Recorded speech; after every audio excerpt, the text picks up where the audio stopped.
కృష్ణా జిల్లా బందరు తాలూకా పిఎస్కు పేర్ని నాని సతీమణి జయసుధ విచారణకు హాజరయ్యారు. తన న్యాయవాదులతో కలిసి పిఎస్కు వెళ్లారామె. కృష్ణా జిల్లా బందరు తాలూకా పిఎస్కు పేర్ని నాని సతీమణి జయసుధ విచారణకు హాజరయ్యారు. తన న్యాయవాదులతో కలిసి పిఎస్కు వచ్చారామె. అంతకుముందు విచారణకు హాజరు కావాలంటూ పోలీసులు మరోసారి ఆమెకు నోటీసులు ఇచ్చిన పరిస్థితి. దీంతో న్యాయవాదులతో కలిసి ఆమె పిఎస్కి హాజరయ్యారు. పూర్తి డీటెయిల్స్ అందిస్తారు మా కరెస్పాండెంట్ సతీష్. సతీష్ చెప్పండి. చూస్తున్నాం వరుసగా నోటీసులు ఇచ్చారు, రావాల్సిందే అని పేర్కొన్నట్టుగా కూడా తెలుస్తోంది.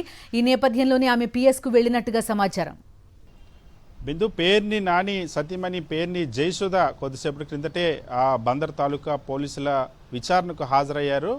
ఆ పోలీసులు ఈరోజు మధ్యాహ్నం లోపు ఖచ్చితంగా పేర్ని జయసుధ విచారణకు హాజరు కావాలన్నటువంటి ఆదేశించినటువంటి నేపథ్యంలో పేర్ని జయసుధ చట్టానికి గౌరవిస్తూ తాను విచారణకు హాజరవుతున్నట్టు వెళ్ళి పోలీసులతో తన న్యాయవాదులతో కలిసి వెళ్ళి హాజరయ్యారు. ముఖ్యంగా పేర్ని నాని కుటుంబం పైన రాజకీయ కక్ష సాధింపు కోసం రాష్ట్ర ప్రభుత్వం ఉద్దేశపూర్వకంగా నమోదు చేసినటువంటి కేసు ఇప్పటి వరకు ఆంధ్రప్రదేశ్ రాష్ట్ర రాజకీయాల్లోనే ఎప్పుడూ లేనటువంటి రీతిలో రాజకీయ నాయకుల కుటుంబ సభ్యులు ముఖ్యంగా మహిళలపైన ఇటువంటి కేసులు నమోదు చేయడం అనేది ఆంధ్రప్రదేశ్ రాజకీయాలు ఇప్పుడు చర్చనీయాంశంగా మారింది. వైఎస్ఆర్ కాంగ్రెస్ పార్టీకి సంబంధించినటువంటి నాయకుల్ని రాష్ట్ర ప్రభుత్వ వైఫల్యాలను చంద్రబాబు ప్రభుత్వ అవినీతిని ప్రశ్నించే వాళ్ళని టార్గెట్గా చేసుకొని కేసులు పెడుతున్నారంటూ వైఎస్ఆర్ కాంగ్రెస్ పార్టీ నాయకులు కూడా మండిపడుతున్నారు. పేర్ని నాని భార్య జయసుధ పైన డిసెంబర్ 10వ తేదీన కేసు నమోదు చేశారు. రాష్ట్ర ప్రభుత్వమే ఉద్దేశపూర్వకంగా దీన్ని ఒక ప్రేరేపితమైనటువంటి కేసుగా వైఎస్ఆర్ కాంగ్రెస్ పార్టీ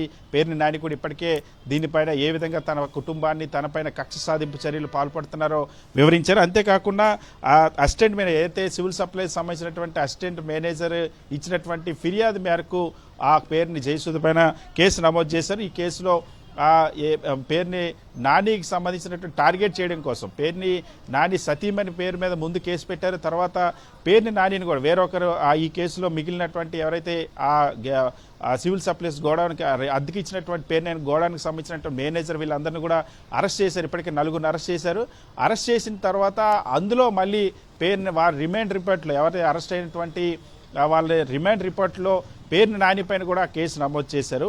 సో ఈ గోడౌన్కి యజమానిగా ఉన్నటువంటి పేర్ని జయసుధని కేవలం పేర్ని నాని ఎలాగైనా సరే రాజకీయంగా ఇబ్బంది పెట్టాలి, కక్ష సాధింపు చర్యలు పాల్పడే ఉద్దేశంతో మహిళలను కూడా రాజకీయ కక్ష సాధింపుల కోసం మహిళలను కూడా ఉపేక్షించకుండా మహిళల పట్ల కూడా అవమానించేలాగా పేర్ని నాని కుటుంబ సభ్యుల్ని ఎలాగైనా సరే పోలీస్ స్టేషన్కి తీసుకురావాలి, ఎలాగైనా సరే జైలుకి పంపాలన్నటువంటి రాజకీయ దురుద్దేశంతో పెట్టినటువంటి కేసు అనేది చాలా స్పష్టంగా ఇందులో కనిపిస్తుంది. అందుకనే పేర్ని నాని సతీమణిని కూడా మహిళలు కూడా ఇవాళ ఎలాగైనా సరే పోలీస్ స్టేషన్కి వచ్చి ఆ విచారణకు హాజరు కావాల్సిందే, ప్రజలందరికీ కూడా లేదా అందరికీ కూడా మీడియా ద్వారా ఈ విషయం తెలియాల్సిందే, పేర్ని నాని కుటుంబ సభ్యులు మేము అవమానించామన్నటువంటి ఒక ఆనందం పొందాల్సిందే అన్న ధోరణిలో ప్రభుత్వ వైఖరి ఇక్కడ చాలా స్పష్టంగా కనిపిస్తుంది. వాస్తవానికి నిజంగానే విచారించుకున్న మహిళల్ని వెళ్ళి పోలీసులు పేర్ని నాని ఇంటికి కూడా వెళ్ళి విచారించేటువంటి అవకాశం ఉంది. కానీ ఉద్దేశపూర్వకంగా పేర్ని నానిని ఆయన కుటుంబాన్ని అవమానపరచాలి, ముఖ్యంగా మహిళలు పేర్ని నాని కుటుంబ సభ్యుల్లో వైఎస్ఆర్ కాంగ్రెస్ పార్టీకి సంబంధించిన నాయకులు ఎవరైనా సరే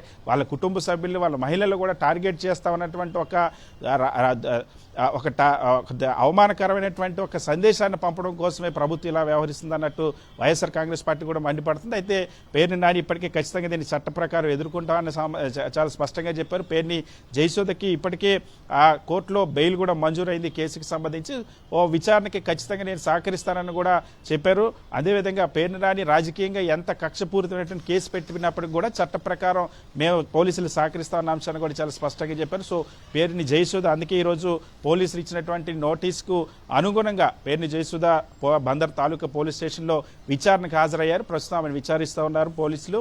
సిఐ విచారిస్తున్న ఈ కేసుకి సంబంధించి ఈ కేసులు ఇప్పటికే 4 అరెస్ట్ చేశారు పోలీసులు. పేర్ని నానిని కూడా ఈ కేసును నిందితుడిగా చేరిస్తే పేర్ని నాని హైకోర్టును ఆశ్రయించడంతో నిన్న హైకోర్టు వచ్చే సోమవారం వరకు పేర్ని నాని పైన ఎటువంటి చర్యలు తీసుకోకుండా ఆదేశాలు ఇచ్చింది. సో ఈ నేపథ్యంలో ఈరోజు నిన్న ఎప్పుడైతే హైకోర్టు ఆ పేర్ని నానికి రిలీఫ్ ఇచ్చిందో వెంటనే ఏ విధంగా సరే రాజకీయంగా వేధించాలనేటువంటి లక్ష్యంతో మళ్ళీ పేర్ని జయసుధకి ఆల్రెడీ బెయిల్ వచ్చినటువంటి పేర్ని జయసుధకి మళ్ళీ నోటీసులు ఇచ్చి ఇవాళ పోలీస్ స్టేషన్కి పిలిపించినటువంటి పరిస్థితి.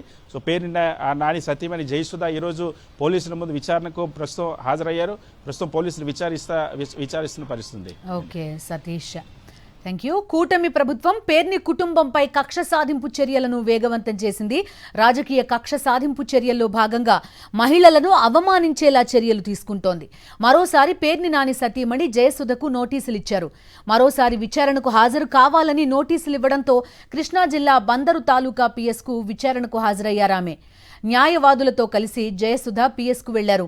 పేర్ని నాని సతీమణి జయసుధను పిఎస్కు రప్పించి అవమానించాలనే కుట్ర కూటమి ప్రభుత్వం చేస్తోందని వైఎస్ఆర్సీపీ ఆరోపిస్తోంది. పదే పదే నోటీసులిచ్చి పేర్ని కుటుంబం అవమానపడేలా కూటమి ప్రభుత్వం వ్యవహరిస్తోందనే ఆరోపణలు బలంగా వినిపిస్తున్నాయి.